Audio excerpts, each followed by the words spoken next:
ସୁପ୍ରଭାତ ପିଲାମାନେ। ଆଜି ତମ ଚତୁର୍ଥ ଶ୍ରେଣୀ ସାହିତ୍ୟ ବହି ବା ସାହିତ୍ୟ କୁସୁମ ବହିର ଗୋଟେ ପଦ୍ୟ କରିଦିଅ ମତେ ସାଇଁ। କବି ହଉଛନ୍ତି ବଟକୃଷ୍ଣ ସ୍ୱାଇଁ। କରିଦିଅ ମତେ ସାଇଁ। ସାଇଁ ବୋଲେ ଭଗବାନ। ଭଗବାନଙ୍କ ପାଖରେ ବ୍ୟକ୍ତି ହଉ କି ବୃକ୍ଷ ଯେକୌଣସି ସେଥିରେ ଆପତ୍ତି ଅଭିଯୋଗ କରେ, ଗୁହାରି କରେ କି ତାର ଜଣାଏ ତାର ଦୁଃଖ ଦୁର୍ଦ୍ଦଶା ଜଣାଏ, ସେ କଣ ହବାକୁ ଚାହେଁ ଜଣାଏ। ଆମେ ଯେମିତି ନିଜ ନିଜର ଦୁଃଖ ଦୁର୍ଦ୍ଦଶା ଆଶା ଅର୍ପଣ କରୁଛେ, ତାକୁ କହୁଛେ, ସେ ତାର କଣ କହିଛି ଆମେ ଦେଖିବା ଏଇ କବିତାଟାରେ, ଗୀତଟା ଦେଖିବା। କବି ବଟକୃଷ୍ଣ ସ୍ୱାଇଁଙ୍କ ରଚିତ କରିଦିଅ ମତେ ସାଇଁ। ଏଣେ ଝଙ୍କାଳିଆ ବର ଗଛଟିଏ ନ କରିଲେ ପଛେ ନାହିଁ, ଛୋଟ ହେଲେ ହେଉ ତୁଳସୀ ଗଛଟେ କରିଦିଅ ମୋତେ ସାଇଁ। ଦେଖ ପିଲାମାନେ, ଏଇଠି ତମର ଡାହାଣକରେ ଛବିରେ, ଏଇ ପଦର ଛବି ଡାହାଣ ଦେଖ, ଗୋଟେ ବର ଗଛଟେ ଅଛି, ଗୋଟେ ତୁଳସୀ ଗଛଟେ ଅଛି, ତୁଳସୀ ଚଉରାଟେ ଅଛି। କହୁଛି ଏଣେ ଝଙ୍କାଳିଆ ବର ଗଛଟିଏ ନ କରିଲେ ପଛେ ନାହିଁ, ଛୋଟ ହେଲେ ହେଉ ତୁଳସୀ ଗଛଟେ କରିଦିଅ ମୋତେ ସାଇଁ। କହୁଛି ଯେ ମତେ ବଡ ବରଗଛଟେ ଝଙ୍କାଳିଆ ବା ଶାଖା ପ୍ରଶାଖା ଯୁକ୍ତ ବଡ ବରଗଛ ନ କର ବରଂ, ମତେ ଗୋଟେ ଛୋଟ ତୁଳସୀ ଗଛଟେ କର। ତୁଳସୀ ଗଛଟେ କଣ କରିବ? ଭକ୍ତ ବା ଜଣେ କହିଛି ମତେ ବର ଗଛ କରନି, ତୁଳସୀ ଗଛ କର। ମାଟି ଚଉରାରେ ଶୋଭା ପାଉଥାଏ, ଦାଣ୍ଡେ ଅଗଣାରେ ଥାଇ। ସାଧାରଣତଃ ଆମେମାନେ ତୁଳସୀ ଗଛକୁ ଅଗଣାରେ ବା ଦାଣ୍ଡ ଅଗଣା ରଖିଥାଏ ହେଲା, ଦାଣ୍ଡ ଅଗଣାରେ ସେ ଶୋଭା ପାଉଥାଏ। ଏଡେ ଝଙ୍କାଳିଆ ବର ଗଛଟିଏ ନ କରିଲେ ପଛେ ନାହିଁ, ଛୋଟ ହେଲେ ହେଉ ତୁଳସୀ ଗଛଟେ କରିଦିଅ ମୋତେ ସାଇଁ। ଦିଅଙ୍କର ପାଶେ ଲାଗି ହୁଏ ନୀତି, ସୁହାଗ ଆଦର ପାଇ। ଯୋଉ ମାଟି ଚଉରାରେ ଯୋଉ ତୁଳସୀ ଅଛି, ସେ ଠାକୁରଙ୍କ ପାଇଁ ଲାଗେ। ଆମେ ଜୟ ଜଗନ୍ନାଥ, ପ୍ରତି ଠାକୁରଙ୍କ ପାଖରେ ଏଇ ତୁଳସୀ ଲାଗେ, ତୁଳସୀ ପତ୍ର ଲାଗେ। ଦିଅଙ୍କର ପାଶେ ଲାଗି ହୁଏ ନୀତି, ସୁହାଗ ଆଦର ପାଇ। ଦିଅଙ୍କ ନିକଟରେ ଆମେ ଲଗେଇ ତୁଳସୀ ଅର୍ପଣ କରେ, ତାଙ୍କୁ ଦିଏ ନୀତି ପ୍ରତିଦିନ ସୁହାଗ ଆଦର ପାଇ ମତେ ଆଦର କରନ୍ତି, ସୁହାଗ କରନ୍ତି, ମତେ ଭଲ ପାଆନ୍ତି। ତେଣୁ ମୁଁ ତ ଦିଅଙ୍କ ପାଖରେ, ଆମେ ସମସ୍ତ ଦିଅଙ୍କ ପାଇଁ କହୁଛେ, ଆମ ଅସୁବିଧା ସୁବିଧା ସବୁ କଥା ଆମେ ତାଙ୍କୁ ଜଣାଉଛେ, ଆମକୁ ସବୁଥିରୁ ମୁକ୍ତି କରିବା ପାଇଁ, ଭଲ କରିବା ପାଇଁ। ତ ମତେ କହୁଛି ମତେ ବର ଝଙ୍କାଳିଆ ବର ଗଛ ନ କର, ମତେ ଗୋଟେ ତୁଳସୀଟେ କର, ମୁଁ ଠାକୁରଙ୍କ ପାଖରେ ଲାଗିବି। ଦ୍ୱିତୀୟ ପଦ ଦେଖ, ତାପରେ ଆଉ କଣ କହିଛି?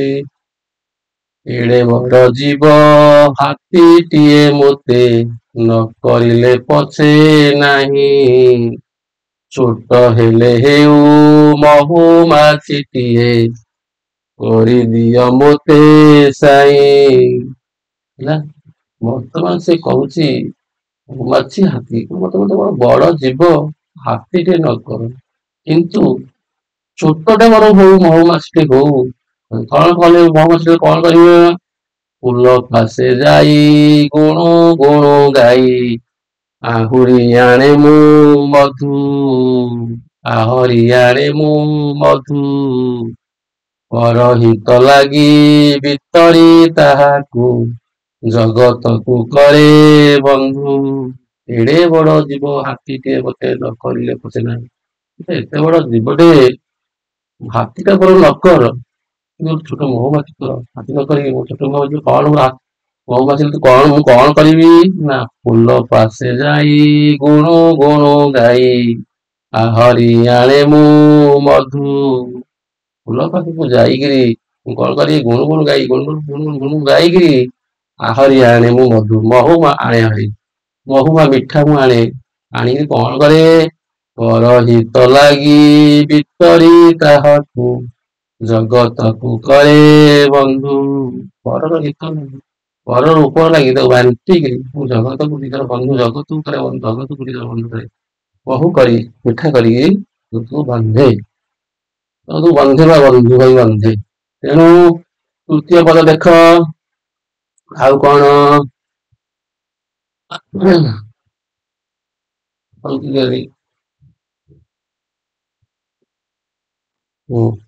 ତୃତୀୟ ପଦ ଦେଖ ଏଡେ ମନୋହର ପଳାଶ ଫୁଲଟେ ନ କହିଲେ ପଛେ ନାହିଁ ଛୋଟ ହେଲେ ହେଉ ଗଙ୍ଗ ଶିଉଳିଟେ କରିଦିଅ ମୋତେ ସାଇଁ। ବର୍ତ୍ତମାନ ଦେଖ ମାଙ୍କରେ ଏକରେ ଥିଲା ଦେଖ ହାତୀ ଥିଲା ତାପରେ ଥିଲା ମହୁମାଛିଟେ ତାକୁ ଥିଲା ବଡ ବଡ ଗଛଟେ ଝଙ୍କାଳିଆ ବଡ ଗଛଟିଏ ଗୋଟେ ଥିଲା ତୁଳସୀ ଗଛଟେ ବର୍ତ୍ତମାନ ଦେଖ ଗୋଟେ ଅଛି ଡାହାଣ କରେ ଗୋଟେ ପଳାସ ଫୁଲ ଅଛି ଆଉ ଗୋଟେ ଅଛି କଣ ଗଙ୍ଗଶିଉଳିଟେ ବର୍ତ୍ତମାନ ଦିଟା ଅଛି। ଏଡେ ମନୋହର ପଳାଶ ଫୁଲଟେ ନ କରିଲେ ପଛେ ନାହିଁ ଛୋଟ ହେଲେ ହେଉ ଗଙ୍ଗ ଶିଉଳିଟେ କରିଦିଅ ମୋତେ ସାଇଁ। କଣ ବଡ ପଳାଶ ଏଡେ ମନୋହର ମନୋହର ପଳାଶ ଫୁଲ ବହୁତ ସୁନ୍ଦର ଦେଖାଯାଏ ଲାଲ ରଙ୍ଗରେ ଲାଲ ବହୁତ ସୁନ୍ଦର ଦେଖାଯାଏ ମତେ ପଳାଶ ଫୁଲ ନ କର ଭଲ ଛୋଟଟେ ହଉ ଗଙ୍ଗ ଶିଉଳି ରାତିରେ ଫୁଟି ସକାଳୁ ଝଡି ପଡେ ସେ ତାହେଲେ କଣ ହେଲା ଗଙ୍ଗ ଶିଉଳି ଗଛଟେ କହିଦେଉଛି ସଞ୍ଜରେ ଫୁଟି ମୁଁ ସକାଳୁ ସକାଳକୁ ଧରେ ମୁଖେ ଉପୁଟାଇ ହାସ ହରେ ଜନ ମନ ମଧୁର ମହକେ ଚହଟାଇ ଚଉପାଶ। ଯୋଉ ପଳାଶ ଆମେ କହୁଛେ ଦେଖିବାକୁ ସୁନ୍ଦର ପଳାଶ ଫୁଲ ଦେଖିବାକୁ ଲାଲ ସୁନ୍ଦର ଗୋଟେ କଥା ଅଛି ଯେ ପଳାଶ ଫୁଲ ଅଟେ ଦୃଶ୍ୟ ମନୋହର ବା ସେଟା ନକନ୍ତି ଆଦର ପଳାଶ ଫୁଲ ସୁନ୍ଦର ଏକ ବାସନା ନଥାଏ ତାକୁ ଆଦର କରନ୍ତି କିନ୍ତୁ ସେ ବହୁତ ସମୟ ରହେ ତେଣୁ ଏଠି କବି କହିଛନ୍ତି ଯେ ମତେ ମୋର ସକାଳ ସଞ୍ଜରେ ଫୁଟି ସକାଳକୁ ଝଡି ପଡେ ମୁଁ ମୁକୁଟାଇ ଫୁଟିଲାରେ ହରେ ଜନମନ ଲୋକମାନଙ୍କର ମନ ମୁଁ ହରଣ କରେ ଲୋକମାନେ ଦେଖି ମତେ ଆଗ୍ରହ କରନ୍ତି ଆଦର କରନ୍ତି ମଧୁର ମୁହଁକୁ ଭଲ ବାସିନା ଦିଏ ଚହଟାଇ ଗଙ୍ଗଶିଉଳିର ବାସ୍ନା ଚାରିଆଡେ ଖେଳିଯାଏ ତେଣୁ କହିଛନ୍ତି ଏଡେ ମନୋହର ପଳାଶ ଫୁଲଟେ ନ କରିଲେ ପଛେ ନାହିଁ ଛୋଟ ହେଲେ ହେଉ ଗଙ୍ଗ ଶିଉଳି କରିଦିଅ ମୋତେ ବହେ ଦିନ ଯାକେ ରହେ କିଏ ପଳାଶ ଫୁଲ ତାର ଆଦର ନଥାଏ ବୋଲି ଏଠି ତାକୁ ଗୁରୁତ୍ୱ ଦେଇନାହାନ୍ତି ତାକୁ ଆଦର କରନ୍ତିନି କିନ୍ତୁ ମୁଁ ଶୀଘ୍ର ଫୁଟି ଶୀଘ୍ର ଝଡି ପଡେ ସଞ୍ଜରେ ଫୁଟି କିନ୍ତୁ ମତେ ଆଦର କରନ୍ତି ହରେ ଜନମନ ଲୋକମାନଙ୍କର ଜନମାନ ଆଶ୍ରରେ ତାଙ୍କୁ ମନ ହରଣ କରେ ତାଙ୍କୁ ଭଲ ପାଆନ୍ତି ବାସିନାଟା ଚାରିଆଡେ ଚାରିଆଡେ ମହକି ଯାଏ ତେଣୁ ମତେ ଭଲ ପାଆନ୍ତି ତେଣୁ ମତେ ଏଡେ ବଡ ପଳାଶ ଫୁଲ ନକରି ମତେ ଗଙ୍ଗଶିଉଳି କରିଦେଲେ ସେ ତାର ଠାକୁରଙ୍କ ପାଖରେ ବା ଭଗବାନଙ୍କ ପାଖରେ ପ୍ରାର୍ଥନା କରିଛି କହିଛି। ଚତୁର୍ଥ ପଦ ଡାହାଣ ଦେଖ ପିଲେ ଡାହାଣ ଗୋଟେ ଛବି ଅଛି ତା ପଦର ଡାହାଣ ଛବି ଅଛି ସେ ପ୍ରାର୍ଥନା କରି କହିଛି ଗୋଟେ ପିଲାଟେ କିନ୍ତୁ ପ୍ରାର୍ଥନା କରି କହୁଛି ଏଡେ ସୁବିଶାଳ ସାଗର ପଛକେ ନ କରିଲେ ମୋତେ ନାହିଁ ଛୋଟ ହେଲେ ହେଉ ଟିକି ଝରଣାଟେ କରିଦିଅ ମୋତେ ସାଇଁ। ସମସ୍ତେ ଆମେ ଦେଖ ପିଲେ କଣ ଜାଣିଥିବ ପ୍ରାର୍ଥନା ବେଳକୁ ପରୀକ୍ଷା ବେଳେ ପରୀକ୍ଷା ତ ଯାହା ଲେଖିଦିଅ ତମ କହନି ଠାକୁର ଏଇଠି ହେଇଯାନ୍ତା କି ଗୋଟେ ପାଠ ହେଇଯାନ୍ତା କି ମୋର ଟିକେ ଭଲ ନମ୍ବର ରଖନ୍ତି କି ମୋ କାମଟା ହେଇଯାନ୍ତା କି ଏତେ ନ ହଉ ହେଇଯାଆନ୍ତି କି ସେମିତି ଆମେ ପ୍ରାର୍ଥନା କରୁଛେ ଠାକୁରଙ୍କୁ ଡାକୁଛେ ଭଗବାନଙ୍କୁ ଡାକୁଛେ ସେ କଣ କହୁଛି ଏଡେ ସୁବିଶାଳ ସାଗର ପଛକେ ନ କରିଲେ ମୋତେ ନାହିଁ ଛୋଟ ହେଲେ ହେଉ ଟିକି ଝରଣାଟେ କରିଦିଅ ମୋତେ ସାଇଁ ତା ଅର୍ଥ କଣ ସେ କହୁଛି ବିରାଟ ସାଗର ସମୁଦ୍ର ମତେ ନକର ଏଡେ ସୁବିଶାଳ ସୁବିସ୍ତାର ଚାରିଆଡେ ବିସ୍ତାର ଲାଭ କରି ଯୋଉ ସାଗର ଆଉ ଭଳିଆ ମତେ ନଖର କର, ମତେ କଣ ଗୋଟେ ଛୋଟ ଝରଣାଟେ କର, ଟିକେ ଝରଣା ଗୋଟେ କର, କରିଦିଅ ପ୍ରଭୁ। ପ୍ରଭୁ ବା ଭଗବାନ ସାଇ, ସାଇ ମାନେ ଭଗବାନ ଠାକୁର ବା ପ୍ରଭୁ। କୁଳୁ କୁଳୁ ଗୀତ ଗାଇ ଦିବା ନିଶି, ଡେଇଁ କେତେ ଗିରି ବନ, ଭିତରି ଶୀତଳ ମଧୁର ଜଳ ମୁଁ, ତୋଷୁଥିବି ଜନ ମନ। ସେ କଣ କରିବ? କୁଳୁ କୁଳୁ ଗୀତ ଗାଇ ଦିବା ନିଶି, କୁଳୁ କୁଳୁ ଗୀତ। ଝରଣା ଯେତେବେଳେ ବୋହିଯାଏ ସାଧାରଣତଃ ଗୋଟେ ସାଉଣ୍ଡ ହୁଏ, ଗୋଟେ ଶବ୍ଦ ହୁଏ, କୁଳୁ କୁଳୁ କୁଳୁ କୁଳୁ କୁଳୁ କୁଳୁ। ସେ କଣ କହୁଛି? ଗାଇ ଦିବା ନିଶି, ଦିବା ଅର୍ଥ ଦିନ, ନିଶି ଅର୍ଥ ରାତି, ଦିନ ରାତି କୁଳୁ କୁଳୁ ଗୀତ ଗାଇ, କୁଳୁ କୁଳୁ ଗୀତ ଗାଇ ଗାଇ ଦିନ ରାତି ଡେଇଁ କେତେ ଗିରିବନ। ଯେତେବେଳେ ଝରଣା ବହି ଯାଉଛି, ପୁରା ପର୍ବତରୁ ବା ପାହାଡରୁ ବହି ଯାଉଛି, ସେ କେତେ ଗିରି ବନ, ଗିରି ଅର୍ଥ ପର୍ବତ, କେତେ ବଣ, କେତେ ପର୍ବତ ବଣ ଡେଇଁ ଡୁଆଇକିରି ଆସୁଛି ବା କୁଳୁ କୁଳୁ ହୋଇ ବହି ଯାଉଛି। ଭିତରି ଶୀତଳ ମଧୁର ଜଳ ମୁଁ, ତୋଷୁଥିବି ଜନ ମନ।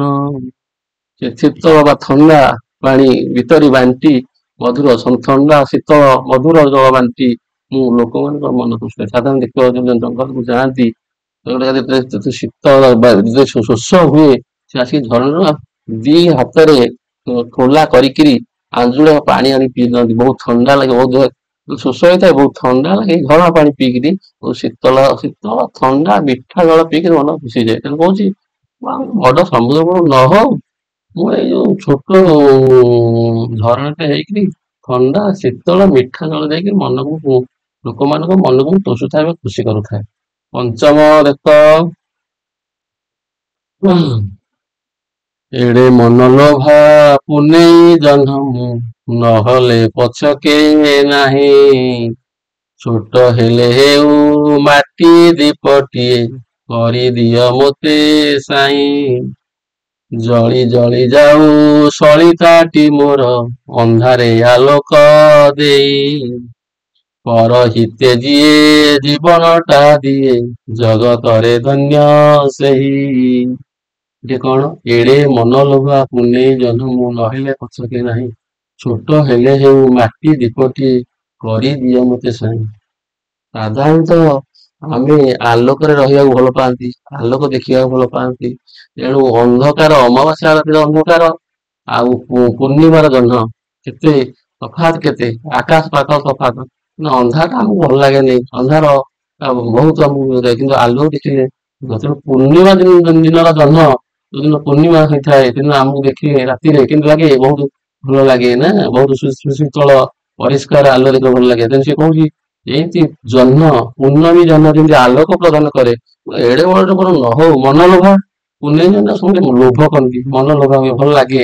ତେଣୁ ଏଡେ ବଡ ମନଲୋଭା ପୂର୍ଣ୍ଣମୀ ଜହ୍ନ ମୁଁ ନ ହେଇପାରେ, କିନ୍ତୁ ଛୋଟ ହେଲେ ହେଉ ମାଟି ଦୀପଟିଏ, କରିଦିଅ ମୋତେ ସାଇଁ।